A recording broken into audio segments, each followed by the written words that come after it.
rather than going into your chimney. Youngbird says his company and other sweeps have been putting in 7-day work weeks lately. He says in his business, they call it the flu season. Sorry. Poetry doesn't have to rhyme. It's kind of like, yeah. No, it doesn't have to be roses are red, violets are blue, it's going to snow on you. No, it doesn't have to be like that, no. I like that one, though. Okay, great.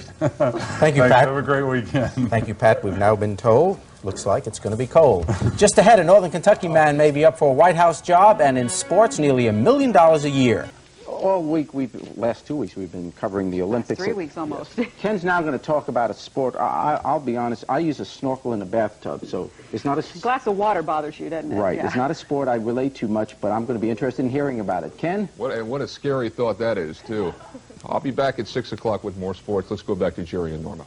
That does sound interesting. Yeah. It'll be nice to watch. It's like ballet in water. It's really pretty. Yeah, but you can't breathe. They're underwater. Oh, I'll talk to you about it. Still ahead, a piece of the White House comes home to Three Rivers. Stay with us.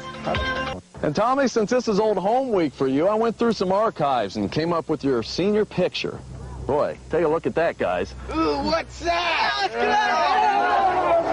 That's the top ticket, 18 bucks a That pop. is, it's worth it. And it was also worth it seeing Tom Brenneman. It's back when he was his sister. back when he was a what? His sister. Oh, okay. None of us would like our high school pictures here. Let's all say that. Jerry's commentary is next. We'll be right back.